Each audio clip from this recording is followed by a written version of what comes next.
जय श्री कृष्ण। आज हम श्री कृष्ण जी की कैलाश में तपस्या के बारे में विस्तृत वर्णन करेंगे। भक्तों, मैं भी एक इंसान हूँ। अगर मुझसे कभी कोई गलती हो जाए पढ़ते हुए तो प्लीज़ कृपा कर मुझे क्षमा कीजिए। और अगर आपको मेरी ये वीडियोस पसंद आ रही हैं तो प्लीज़ लाइक एंड सब्सक्राइब और एक जय श्री कृष्ण का कमेंट ज़रूर लिखिए। धन्यवाद। आइए शुरू करते हैं श्री कृष्ण जी की कैलाश की तपस्या का विस्तृत वर्णन। वैशंपायन जी ने जन्मे जी से कहा, हे निरपराज, बद्रीवन से निर्मल प्रभात काल में सूर्योदय होने पर श्री कृष्ण गरुड़ पर आरूढ़ होकर उत्तम कैलाश पर्वत की ओर चले गए। इसी स्थान पर भगवान विष्णु ने रुद्र की आराधना करके सुदर्शन चक्र प्राप्त किया। यहीं पर साक्षात कुबेर सदा भगवान शंकर की उपासना करते हैं। यहीं पर हंसों का निवास स्थान मानस नामक महान सरोवर है। इसी स्थल पर पर्वतराज हिमालय ने अपनी कन्या के शिवजी से शादी की थी और यही वह स्थल है जहाँ शिव पार्वती मिलते हैं। यही वह सिद्ध गणों ने रुद्र महादेव की उपासना करी थी। भृंगी नामक शिव पार्षद शिवजी के द्वारपाल के रूप में यहीं पर हर समय तत्पर रहते हैं। इसी मानसरोवर से गंगा आदि नदियों का उद्गम होकर जलधाराएं समुद्र तक जाती हैं। यही है वह स्थान जहाँ पर विश्वेश्वर महादेव ने ब्रह्मा जी के 5वें मस्तक का उच्छेद किया था। अतः इसी कैलाश पर मानसरोवर की उत्तरी दिशा में श्री कृष्ण तप करते हुए मनुष्य रूप बनाकर गरुड़ से उतरे थे। फागुन माह से आरंभ करने वाले तप को लगातार 12 वर्षों तक करने का विचार बनाया। पूरा मास मात्र शाक ही ग्रहण कर पाए थे। गरुड़ जी हवन यज्ञ हेतु लकड़ी आदि बटोर लाते थे तथा फिर वही चक्र पुष्प ले आते। इसी प्रकार पंचजन्य शंख उनके संपूर्ण दिशाओं में रक्षा किया करता और नंदक खड़ग कुश लाया करता था। गदा श्री कृष्ण की सेवा करता कभी असावधान नहीं हुआ था। श्री कृष्ण जी अग्नि प्रज्वलित कर यज्ञादि की आहुतियाँ देने लगे। फिर हवन की समाप्ति पर उद्यापन करते श्री कृष्ण जी पहले तो मास में केवल एक बार अन्न ग्रहण करते और धीरे धीरे वर्ष में एकमात्र एक बार ही अन्न का आहार करते। 12वें वर्ष के अंतिम मास में पूर्णाहुति देकर अग्नि का ध्यान करते हुए आरण्यक आदि मंत्रों के जप से पूर्व ओमकार का उच्चारण करते हुए भगवान शंकर के ध्यान में लीन हो गए। इसी कथानक को आगे बढ़ाते हुए वैशंपायन जी ने जन्मेजय से कहा कि साक्षात इंद्र अपने उत्तम हाथी ऐरावत पर सवार होकर नप में लीन श्री कृष्ण जी का दर्शन करने के लिए उपस्थित हुए। भगवान यम महेश पर सवार होकर किंकरों के साथ उत्तम पर्वत पर विराजमान हुए। वरुण देवता हंस पर आरूढ़ हुए अपने सेवकों के साथ दर्शन करने को आ गए। इसी प्रकार दूसरे देवता भी जैसे आदित्य, वसु और रुद्र आदि केशव के दर्शनों को आ पहुँचे। सिद्ध मुनि, गंधर्व, यक्ष, किन्नर और नृत्य एवं गायन में प्रवीण अप्सराएं भी पहुँच गई। सब चकित नेत्र होकर चर्चा करने लगे कि श्री कृष्ण स्वयं तप कर रहे हैं। तप पूर्ण होने पर भगवान शंकर ने भगवती पार्वती के साथ दिव्य रूप में सुशोभित होकर अपने संपूर्ण गणों व सेवकों को लेकर ही श्री कृष्ण जी को दर्शन दिए। उसी समय शिव जी ने देखा कि श्री कृष्ण अभी भी ध्यानावस्था में एकाग्र हैं तो सभी भूत, पिशाच, राक्षस, गुहक, मुनि आदि ने चारों तरफ जय जयकार करके वातावरण गूंज दिया।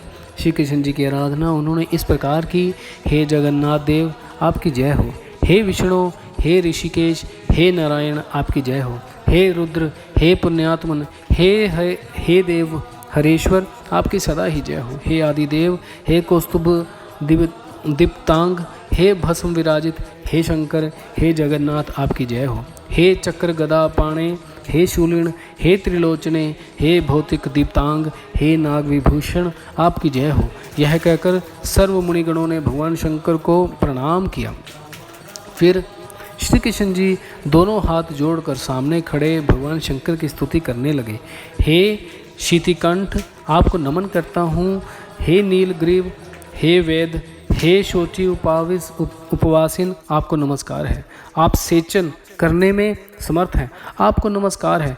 आप गदाधारी, आपको नमस्कार है। यह संपूर्ण विश्व आपका शरीर है, आपको नमस्कार है। आप वृषभ रूपधारी धर्म हैं, आपको नमस्कार है। आप अमृत देवता हैं, पिनाकधारी हैं, आपको नमस्कार है। आप कल्याणकारी शिव हैं, कुब्ज कूप में निवास करने वाले हैं, आपको नमस्कार है। आप पर्वतों पर शयन करने वाले शांत स्वरूप हैं, आपको नमस्कार है। आप दुष्टों का संहार करने वाले हैं, आपको नमस्कार है। हे आप हरिहर स्वरूप हैं, घोर अघोर तथा अघोर घोर, और आपको नमस्कार है। आप घंटा रहित, घंटा युक्त तथा घटी घट है, आपको नमस्कार है। पुनः पुनः नमस्कार है। हे सर्वात्मन, आपको नमस्कार है। हे भूति दायक, हे वामदेव, हे महादेव, आपको नमस्कार है। हे प्रभु, ऐसा कोई वाक्य समझ में नहीं आता है कि जिसके द्वारा की स्तुति करूं। ऐसा कौन है कि जिसकी जिह्वा भली भांति आपकी ही स्तुति कर सके। हे भगवान, हे देव, आप अपने भक्त की मेरी रक्षा करें। हे देव, हे सर्वभूतेश, आप सदा मेरी रक्षा करें। हे देव, हे जगन्नाथ, आप सब लोकों के रक्षक हैं। हे देव महादेव, आप अपने भक्तों पर प्रीति रखने वाले हैं। आप कृपा करके अपने सब भक्तों की रक्षा करें। जय श्री कृष्ण। भक्तों, मैंने ये जो हरिवंश पुराण की कथा आरंभ की थी, इसके अब तक जो मैंने अध्याय किए हैं वो अराउंड 43 to 44 अध्याय कंप्लीट हो चुके हैं। तो बेसिकली जो ये हरिवंश पुराण की कथा है, इसके अगर मैं लगा के चलूँ ये समाप्ति होने वाली है। इसके अगर मैं काउंटिंग करूँ वीडियोस की, तो कम से कम 8 से 10 वीडियोस और बन जाएंगी इसकी। तो उसके बाद ये आपका जो हरिवंश पुराण का है वो उसका समापन कर दिया जाएगा। बेसिकली जो हरिवंश पुराण की जो बुक है, इसमें हमारी सबसे पहले मैंने पार्ट 1, पार्ट 2 और पार्ट 3 में महात्म्य बताया हुआ है, और श्रवण की विधि कैसे होती है, और फल उसका संकल्प कैसे किया जाता है पार्ट 1 और पार्ट 2 और पार्ट 3 में। और 9 दिनों में इसको आप कैसे कर सकते हो, किसी ब्राह्मण को बुला के इसकी नवाह्या पारायण का अध्यापन कैसे कर सकते हो, विभिन्न दान पूजन आप कैसे कर सकते हो। तो हरिवंश पुराण को आरंभ करने का शुभ समय कौन सा है, और देव पूजन व्यास पूजन कैसे किया जाता है, संतान गोपाल स्तोत्र भी। तो मैंने ये पहले जो प्रथम 3 अध्याय हैं, पार्ट 1, पार्ट 2, पार्ट 3 और पार्ट 4, ये आप अच्छे से सुनिए, अच्छे से समझिए, ताकि आपको अच्छे से क्लियर हो जाए। बाकी बहुत से लोगों ने मुझसे ये भी प्रश्न किया है कि एक प्रेग्नेंट जो लेडी है क्या वो पाठ कर सकती है। भक्तों, मैं आपको ये बोलूँगा कि अगर आप प्रेग्नेंट हो तो आप भगवान का सिमरन करते हो या कोई रिलीजियस बुक्स पढ़ते हो, तो ये आपके और आपके बच्चे के लिए बहुत ही बेनिफिशियल है। इससे आपके बच्चे के साथ बहुत अच्छी बॉन्डिंग भी बनेगी, बहुत प्यार बनेगा। तो मैं आपको ये रिकमेंड करूँगा, आप बेशक हरिवंश पुराण नहीं पढ़ सकते तो कम से कम इसे रोज़ सुनिए। सुनने मात्र से ही आपको उतना ही फल मिलता है जितना फल आपको पढ़ने या सुनने से मिलता है। तो मैं आपको यही बोलूँगा कि आप कम से कम इसको आप 10 मिनट निकाल के डेली एक पाठ, एक वीडियो आप ज़रूर सुनिए। और हर वीडियो की लेंथ मैंने मैक्सिमम 10 से 15 मिनट रखी है। किसी वीडियो की लेंथ 15 मिनट से ऊपर जाती है। मैक्सिमम मैं 8-10 मिनट में एक वीडियो बना के डाल देता हूँ, ताकि ईज़िली हर इंसान 10 मिनट का टाइम निकाल के ये वीडियो ज़रूर आराम से सुन सकता है। तो मेरा मोटिव ये है कि आप 9 दिनों में इसको ख़त्म कर सकते हो अगर आप ज़्यादा टाइम लगा सकते हो। नहीं तो भगवान की भक्ति अगर आप दिल से कर रहे हो, तो मैं ये जानता हूँ कि आप मन से अपना किसी भी भगवान के दिल से आप आराधना करते हो तो आपकी हर मनोकामना अवश्य पूरी होगी।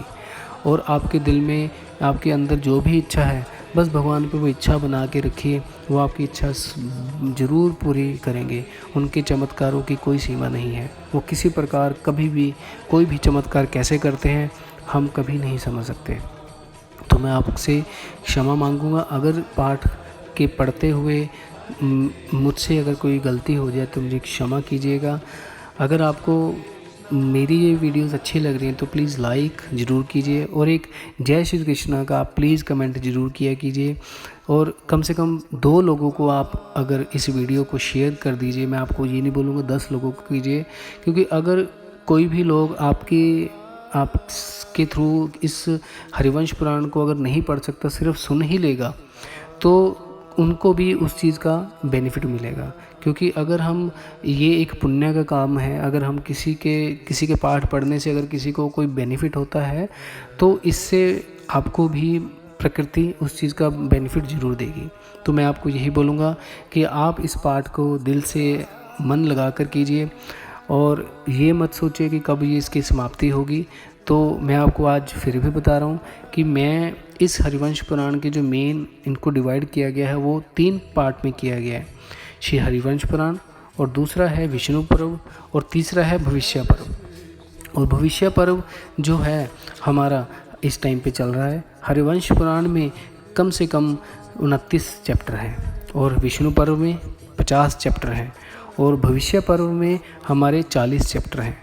तो अभी हमारा लास्ट भविष्य पर्व चल रहा है, और हमारा जो चल रहा है वो 16वां चैप्टर चल रहा है। तो इसके बाद ये मतलब आप ये लगा ले चलो 24 चैप्टर पढ़े हैं, तो मैं एक वीडियो में कम से कम 2 से 3 चैप्टर कवर कर देता हूँ। तो आप ये लगा लो 8 वीडियो मैक्सिमम और बनेंगी इस हरिवंश पुराण को ख़त्म करने के लिए। तो आप इसको ज़रूर कीजिए। और इसमें जो पर्व हैं 18 पर्व अध्याय हैं, और कुल मिलाकर 90,000 श्लोक हैं इसमें। तो मैं यही बोलूँगा कि आप इसको दिल लगा कर कीजिए। और जय श्री कृष्णा, जय श्री कृष्णा। और आप इसको जो भी आपके अंदर जो भी अभिलाषा या इच्छा है, उसको भगवान से आंखें बंद करके उनका ध्यान लगा के आप 10 मिनट डेली ये वीडियो सुनिए, और आपकी इच्छा और मनोकामना भगवान ज़रूर पूरी करेंगे। जय श्री कृष्णा, जय श्री कृष्णा।